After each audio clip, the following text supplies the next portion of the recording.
ኤፍሲ 01 ላይ ከሀብቱ ጋር ተጫውቶ ያው በነጥብ የተሸነፈው ሰለሞን ጋር ነው ያሉት። ሰለሞን ሰላም ነህ? እግዚአብሔር ይመስገን አለሁ።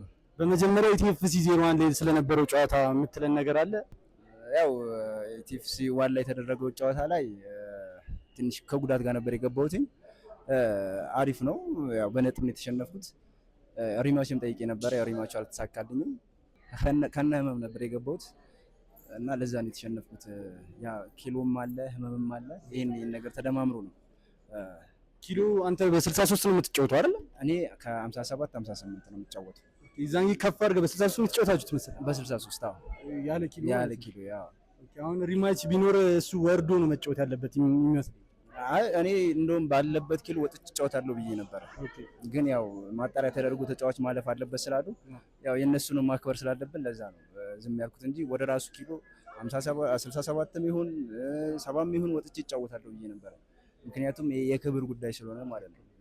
የእንትን ጉዳይ ሳይሆን የጥቅም ጉዳይ ሳይሆን የክብር ጉዳይ ስለነበረ ጠይቄ ነበር። እንግዲህ አልተሳካልኝም። ከዛው ጨዋታ በኋላ እንግዲህ ከዛሃራ ጋር ኢትዮጵያን አኩርታችሁ ታይላንድ ላይ መታችኋል።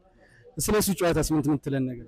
ያው እሱ ጨዋታ በኪሎ ነው የገባሁት 57 58 ኪሎ ነው የገባሁት እና አሪፍ ጨዋታ ነው። እንደውም እኔ እስከዛሬ ከተመታኋቸው ደስ የሚሉ ምቶች እሱ ነው ጀግና ምቶች የመታኝና ብቻ አሪፍ ነበር። አግሬሲቭ ሆኜ ነበር የተጫወትኩት።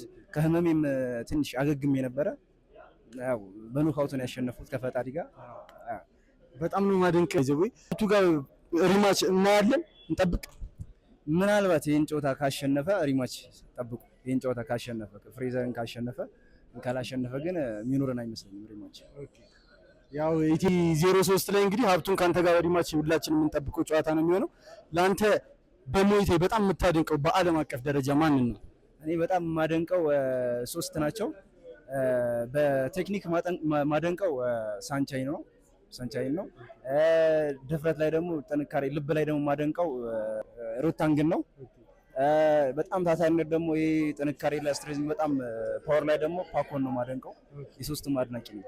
በስተመጨረሻ ለሀብቱ የምታስተላልፍልን ነገር አለ? መልካም እድል ይቅና። ያው እንግዲህ አፈምሽ ያለው በደንብ ፈምስ